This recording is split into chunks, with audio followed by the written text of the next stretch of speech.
I am so excited to bring in today's guest as we dive into the topic around mental health and what it means to be a functional or a wise adult.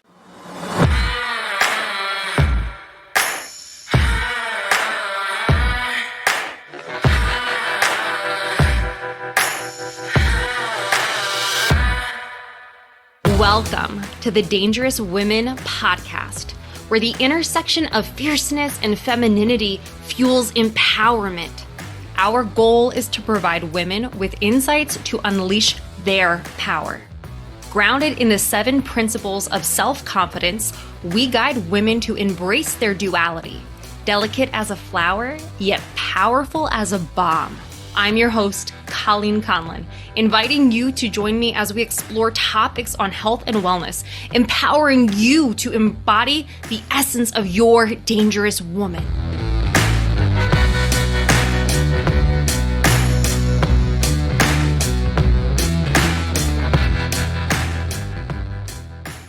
I am so happy to bring you on to the show today, Christie. Can you please introduce yourself to the listeners? Sure. Yeah. So my name is Christie-Ashbeck. I am a licensed professional counselor, national certified counselor in the state of Arizona. I have my own private practice in Gold Canyon where I mostly focus on work with couples and relational trauma. I have various specialties that goes along with that. I'm a trauma therapist. I practice EMDR and most recently, I've been certified in relational life therapy, which is Terry Real's version of how to heal from relational trauma and how to work with couples and individuals in noticing the dysfunctional patterns that have been sabotaging, their lives and their relationships, and not only giving skills to improve their situations, but also a deeper understanding of how those patterns got set up to begin with. And from here, there's so much to talk about, so much to dive into with everything you just shared. And from the amount of time I've spent learning from Christie around these topics, something that came up very early on was this idea of being able to be in your functional adult. And I was hoping we could kind of dive in right there. What does it mean to be a functional adult?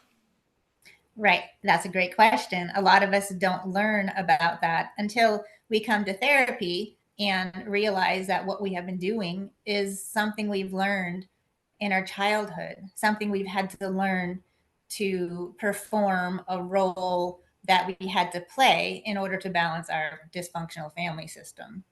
Being a functional adult is being free of those negative belief systems, those dysfunctional family roles that we had to play to survive the environment we grew up in.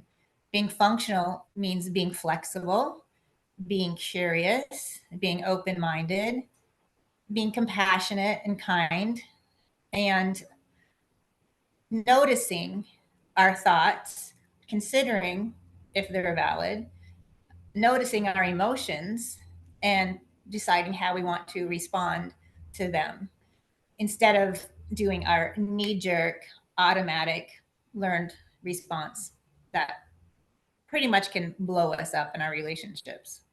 And what do you call the opposite of being in your functional adult? Yeah, so that is what we see most commonly in society. That would be what we call the adaptive child. The adaptive child is the term Terry Real uses it. It started 1950s. Eric Berne created transactional analysis, and that's where we actually first heard the ego states model, which includes the adapted child. The adapted child is who we became in our family of origin in order to survive what was going on. This is where we realized at a certain age that we needed to figure out how to do this life thing. And so we looked around at the people we saw and decided that we better do what they do so that we can become adults and stand up for ourselves and get through this world. It was like an automatic learning behavior. So what happens if the people that you're looking up to might not have life all figured out and maybe they make some poor choices. Does that then impact us as the child directly? Yes, yes, it will, absolutely, because what you're going to do is start something that we call mutual triggering. And so when we are orienting from our non-functional state, which would be our adaptive child, which would include our survival responses of being on the fight or withdrawing, shutting down, not being able to communicate, we inevitably start triggering those adaptive parts in our partner, and it very much affects how they react to us. Is it possible? Could you give us a couple of different examples, maybe like a real life situation of how a functional adult versus an adaptive adult child would handle a situation? Yes, I can do that because I've had to learn this. Okay. So yeah, it's when you find yourself being triggered. So in my adaptive child, when I get triggered, as in somebody causes an emotional response in me that makes me angry, I would fight, I would criticize, I would defend myself, I would put up a wall and not let any information in. I've had to learn to notice that that's not functional. I need to do something different in order to change the dynamic of the conversation. And that would be me literally taking a break, taking a breath, calming my nervous system, letting my functional adult come online. And I would be much softer. I would be curious about the information coming towards me. I would be able to take in information and accept feedback and not get triggered. Mm. Is it right to say there's always going to be times where that adaptive child comes up in each of us, or is it possible to just always stay in the functional? So it depends on your level of trauma in your family of origin. So when we talk about trauma in our family of origin, we really have to remember that when you're a child, you're very small. Everything can be traumatizing. If you have an angry caregiver, they're basically giants in the room that are very angry with a lot of energy. And so you're traumatized. You're not quite sure how you're going to survive that. So it depends on the level of trauma you've endured, the level of dysfunction, how solid the roles are in your family. If you have had like 90% of us in our culture, any level of dysfunction in the family system, it's going to be really hard to override that. Good chance you're never going to be in your functional mind, functional adult all the time. You're always going to get a little bit of a whoosh, we call it, where, you get that hurt that comes up, or you get that, slight trigger, but you catch it, you manage it, and you do something with it that's productive and relational instead of attacking and blaming. How do you even know how to start noticing some of these things coming up in yourself to then be able to take action to do something about it? So can I share my screen? Absolutely. So I love to have information in my hand that I can use so I can identify where I'm at. So this is the adaptive child. You'll see that it says this is adapted from Pia Melody. Pia Melody was one of Terry Real's mentors. She was the founder of the Meadows in Wickenburg, that is world renowned for its treatment of addiction and trauma. But so this, you'll see that the items in the adaptive child column include black and white, rigid, absolute, thinking. There's no flexibility. You'll notice that you're literally, when you're in your adaptive child, it's all about you and how you're feeling in the moment. And you're not going to allow anything to be different. You are set up to do this to protect yourself from the family you grew up in, okay? To either be like them or protect yourself from them. Wise Mm. adult are the traits that we want to work towards in therapy.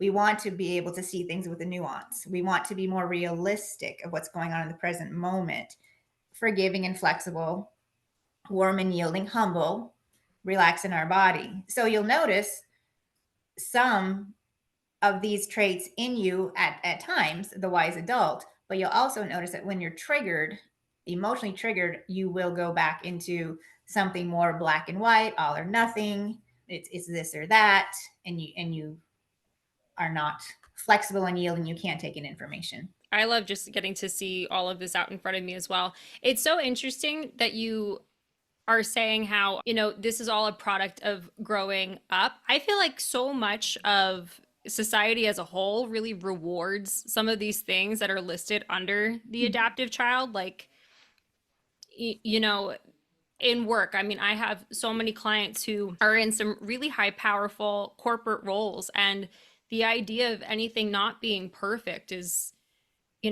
something that could allow them to risk losing a job, so they Mhm. say.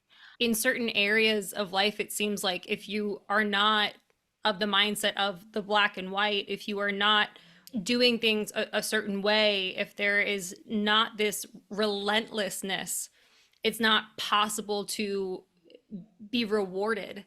And in that case, what is your perspective on that kind of stuff people might be facing from the corporate side of things? Yeah. And I would say that individuality is a winning, right? Being correct, being right. It's in our culture. It's all about I have the freedom to choose how I want to choose and how I believe how I want to believe. And I'm right and you're wrong. And it has to be my way or the highway. It's perfect or it's, a complete failure. There's no in between spectrum of, a little bit of black, a little bit of white, a little bit in between. It could be something completely different, and that's okay. It has to be, we have just been programmed through our culture, through our American standards of absoluteness, harshness, anger, and defensiveness. But it doesn't need to be that way. It does not need to be that way, because when we get into that individualistic, all my way or the highway, it's got to be this way, not that way, we're really not being relational. And being relational is what keeps human beings healthy. We are wired to be in relation with others, and that means we feel their emotions. We notice how we're affecting them, and we want to make things softer and gentler for everybody. Not that we want to take on anybody's pain, but we sure don't want to throw against it and make it all about their problem and then my problem as if they're separate. We're all in this together. It's a complete split from our natural state of being. It's so interesting that you say that, because I feel like, at least, so I'm 31, I am an entrepreneur, and I feel like the messaging that social media just sends my way is always like, be the boss babe, be independent, go figure all this stuff out on your own, work really hard, don't stop, just like keep going. And it seems like that might not be the healthiest thing according to what you are sharing with us today. Well, look at the other things that go along with that. It's harsh, it's rigidity, it's relentless, it's perfectionistic, it's your body, your nervous system is tight and defensive. Those are not healthy things. They don't allow, proper circulation. This living in the adaptive child, that all or nothing, that defensive posture just dumps adrenaline, cortisol, stress throughout our body, and we have a epidemic of anxiety disorders in our country. So yeah, it's not it's conducive for our longevity at all.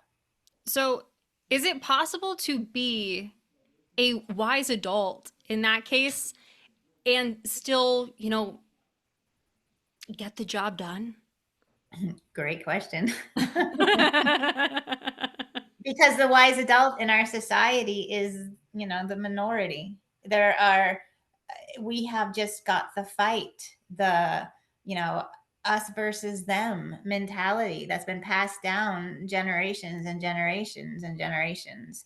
We are only now learning how to be more relational for necessity, because we're realizing we're damaging our children. We're creating addicts on a global scale. We are fighting anxiety, depression disorders. We have PTSD. We have the inability to come together and heal as a healthy society, how we are wired to do, because we are social creatures. I don't know. I wish I could say that if you were in your wise adult all the time, people would really respond to that. But we can see it's not that way. Not that way yet. Not that way yet. Absolutely. But the more you are in your wise adult, the more we stay in our wise adult, and we are forgiving, we're curious, we consider somebody else's, situation. At least we're doing our part, right? And we're trying. Because the adaptive child has been proven. It begins at an early age. You start learning these traits from your family of origin, and you stunt your ability to grow and evolve and change. You stay stuck in the adaptive child. Okay, so what allows you to not be stuck in the adaptive child? What needs to happen? So you need to become aware that you are stuck, and that these adaptive child traits, while they may be fine for you individually, when you come to a relationship, they're not fine at all. You have to hit the level of awareness where you want to do something different.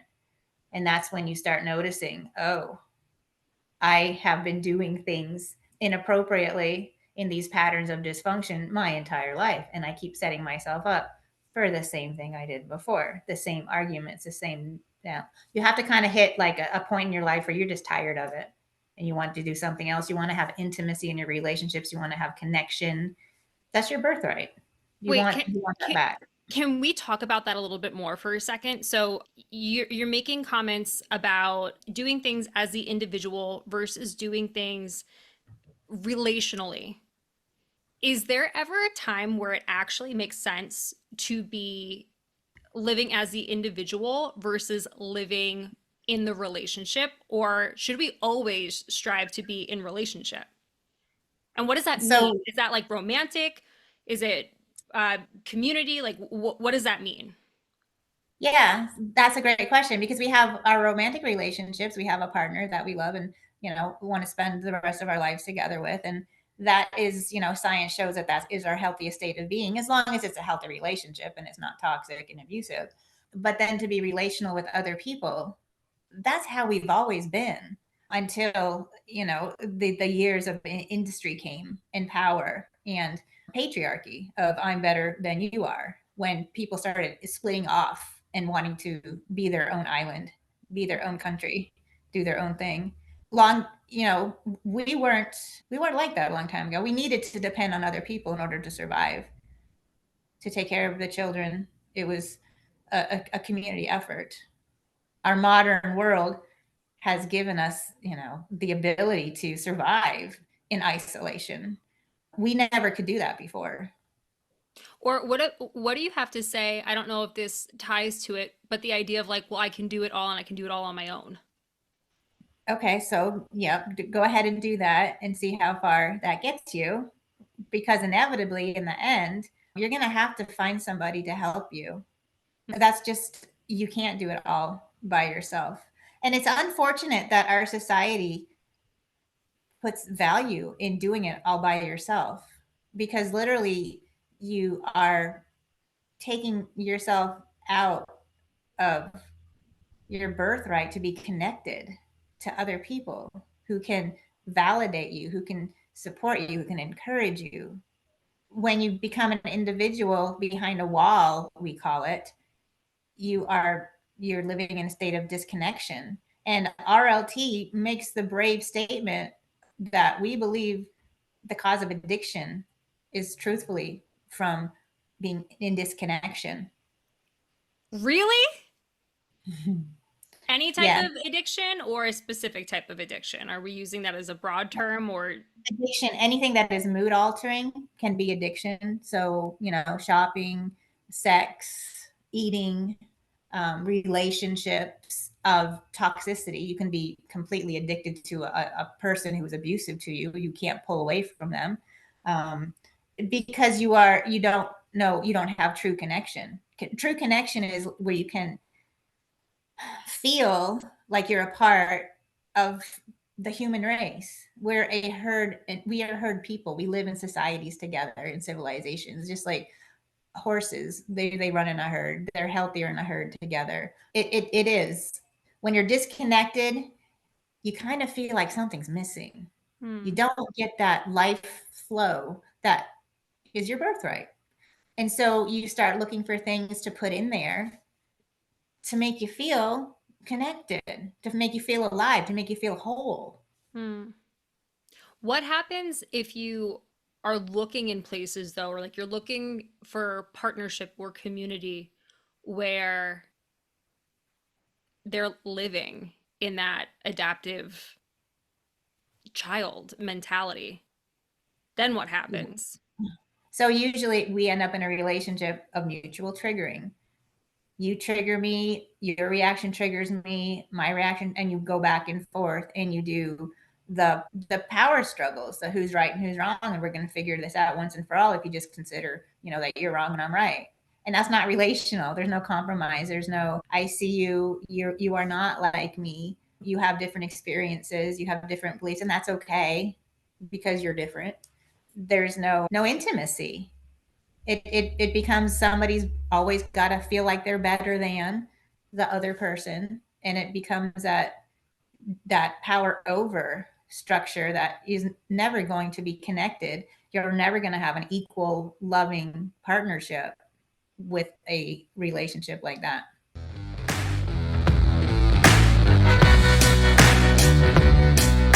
What would life be like if you could get that toned look? You could have physical superhuman strength by training with just 2 kettlebells at home. What would happen if you were on a program that strengthens self-awareness and courage so that you can develop a deeper connection and trust to self? What about this? What if you could be in a community with other women where you are encouraged to be assertive and resilient to build mental and physical strength? If you're waiting to hear what the offer is, this is it. Swing to Snatch, a 13-week kettlebell intensive, is my signature course that empowers women to get started with kettlebells. Work with me live in a virtual container guaranteed to grant you kettlebell queen status. To learn more, visit www.colleenconlon.com. I would imagine for some people that might actually feel kind of good in the beginning, but is there then like a point where it's like this isn't what I want?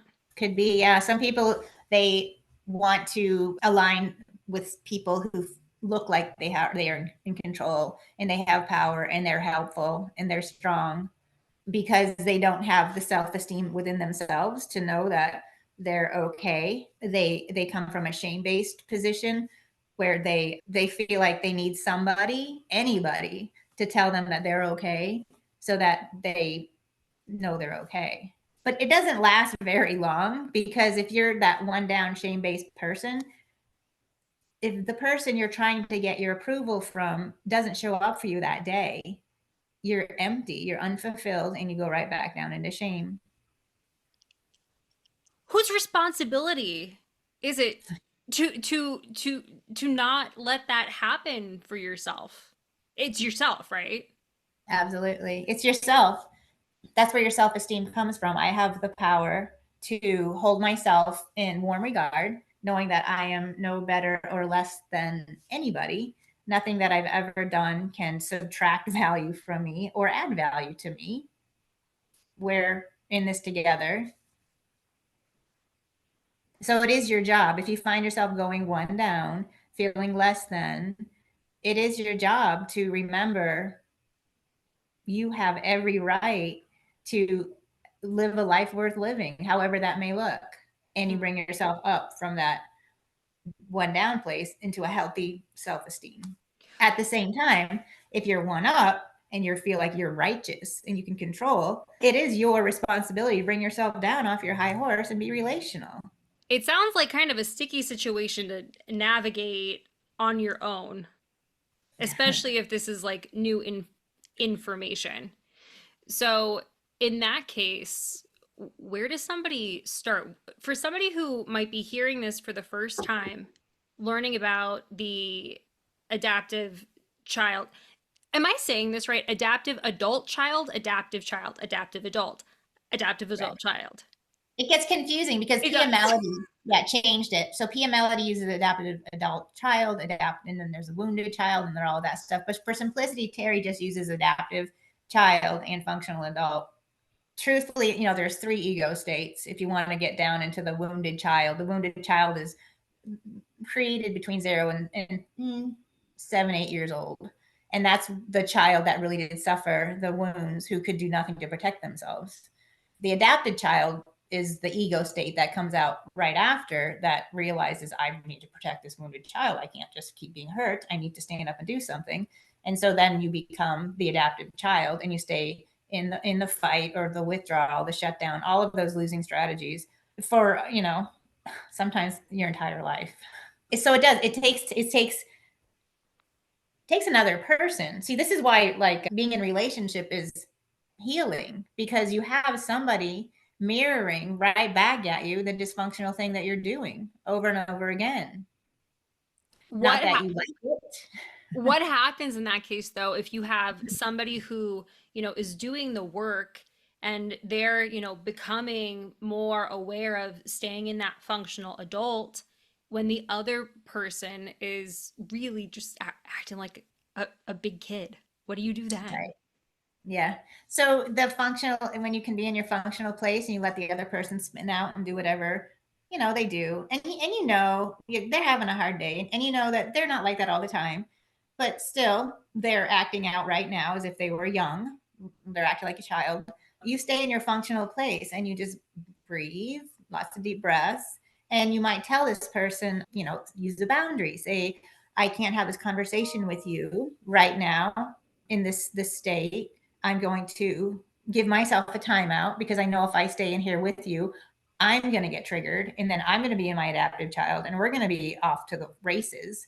So you take a timeout, and you leave. Of course, you tell your partner, I'll be back in 20 minutes. I'm not abandoning you.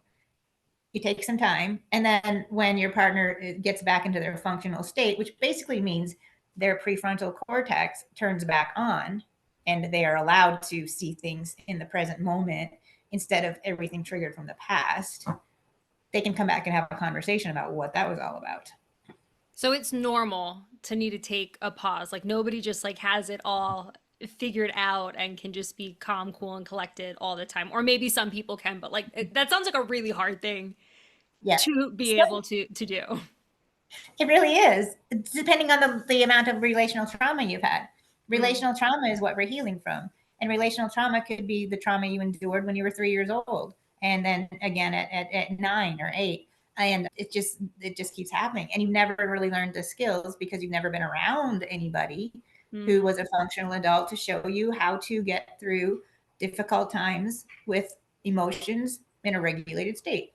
You made a comment earlier about there's not as many people who are like navigating life through the functional adult. Is there a number or some type of a stat or anything like that you can share with us in regards to how many people are more so navigating life as the functional adult versus the adaptive child?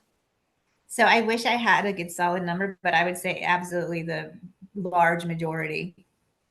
And you'll see it in society. You'll see it when you're driving on the highway. People wanting to run you off the road, or yell at you, or start a fight. It's very common. So yeah, I would say absolutely the majority, without a doubt. Okay, so They like to split sides. that's really helpful to hear you using those examples. Are there some other like common examples that you can share with us, especially for anybody who's listening to this who really wants to understand what might I be doing that might actually not be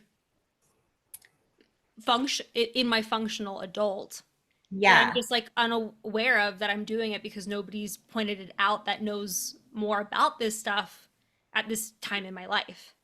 Yep. So I'm going to share this with you. These are losing strategies in relationships. These come from Terry Real.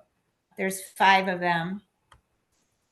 If you notice yourself doing any of these things, you'll see they're non-relational. You're pretty much caring more about yourself than your partner. And these are things that the adaptive child came up with before it, learned to do anything different. These are very common things. Needing to be right, controlling your partner, unbridled self-expression, retaliation, withdrawal. These are things that we see in relationships, professional relationships, casual relationships, intimate relationships. You can see that none of these are relational. These are what we would call like your first knee-jerk reaction. When I get triggered, this is my go-to. This is what I do.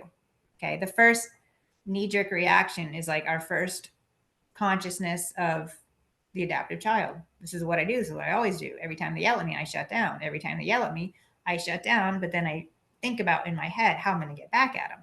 Okay. It's all very warlike, individual.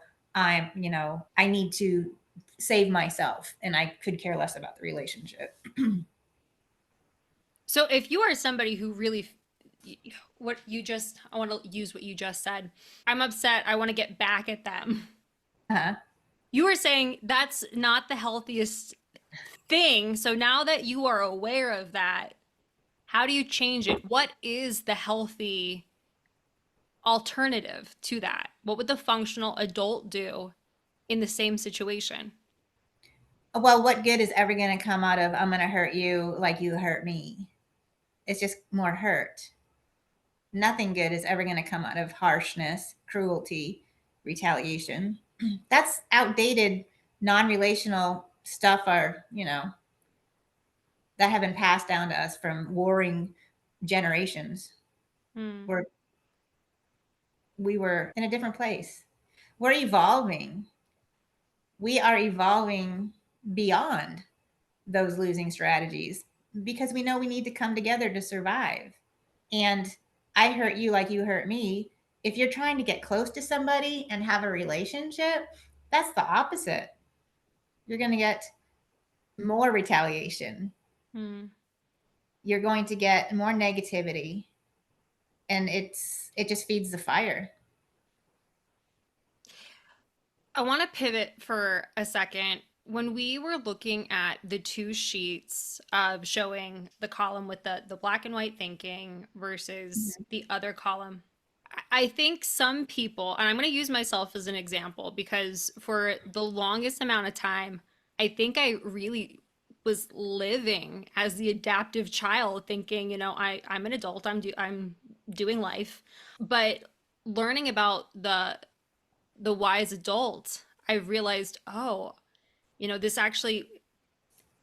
this looks very different than how I've been navigating. And initially looking at this list of nuanced, realistic, forgiving, flexible, warm, yielding, humble, relaxed in the body, it seems kind of soft. And I think, and again, speaking from my past self, I think I saw softness as a weakness. And what I've learned is being able to be soft is really a strength.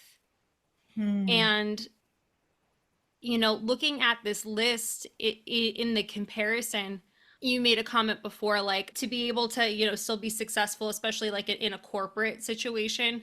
I don't know if it's possible to, quote unquote, find success. And I guess then we have to ask the question, well, like, what does success mean to you? But my initial thought is I don't think I can find success as the wise adult, thinking back to an earlier version of myself. But looking at this list now, I think you absolutely can. I think you can be like the absolute strongest version of yourself if you are able to learn how to embody these qualities: warmth, flexibility, being able to be forgiving. And it's just a matter of the willingness to learn how to change and figure out how to do it in still a strong way. And then my initial reaction is I think this is where like boundaries really start to come into play. Absolutely. You are very correct. Yes. Yeah. So you'll notice that on the losing strategies and then also the parts of the adaptive child, these things come up because they're reacting to somebody who is behaving a certain way that is triggering. When you are triggered by somebody else, that means you're pretty much taking their stuff really personally and it's making you kind of angry. So it's boundaries. We have a lot to say about boundaries, but very briefly, we have our physical boundaries. We have our internal boundaries. if we, in our internal boundary, that's how we protect our psyche from other people's thoughts, opinions, etc. We hold ourselves in our internal boundary and we tell ourselves, I'm no better than or less than anybody. I have inherent worth just like everybody else. And this is my reality.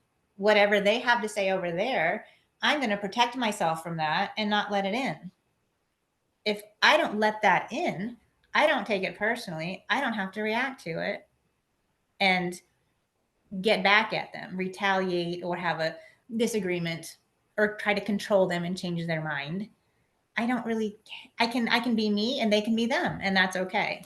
I feel like there's a whole discussion we could have on boundaries. Yeah, there is, absolutely, because the adaptive child has no boundaries. The adaptive child takes everything personally. They're mad, look what you made me do. Look how you made me act. Therefore, I'm going to do this to you. There's no boundaries there. Oh, wait, can you say that one more time? Did you say, look what you made me do? Look what you made me do. You made me feel this way. That is giving your power to something outside of you and letting it control you. It's a boundary failure.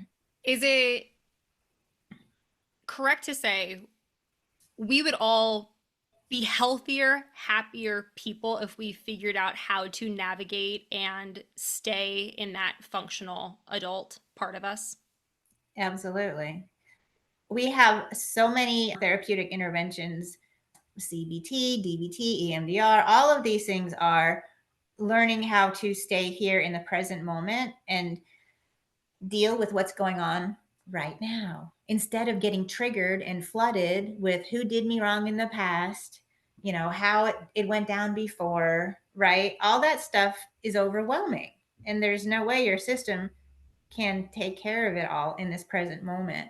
Everything we talk about, mindfulness, Eckhart Tolle, the power of now, right here in the moment.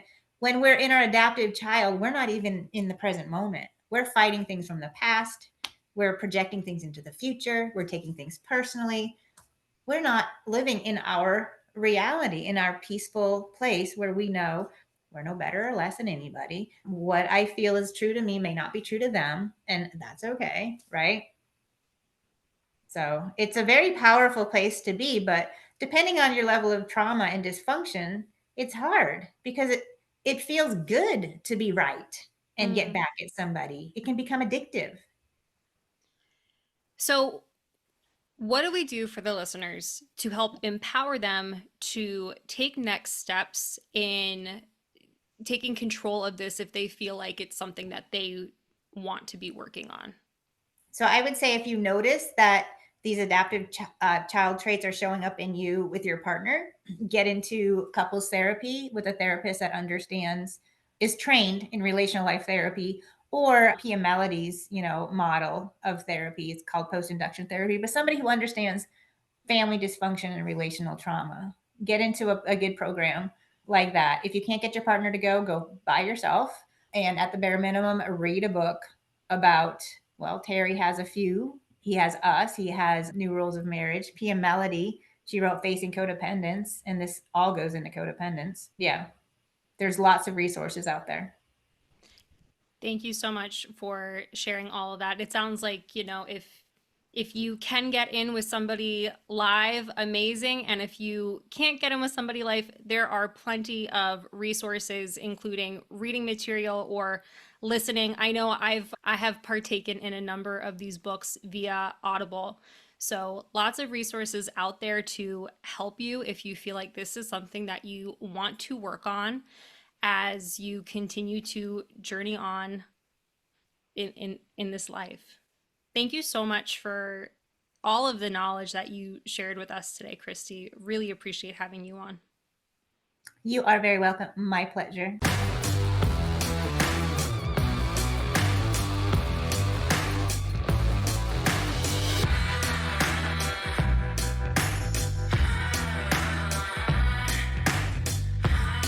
Thank you for listening to the Dangerous Women podcast. If you had any groundbreaking takeaways from today's episode, please tag us on social at the Dangerous Women podcast. To make sure you never miss an episode, subscribe below.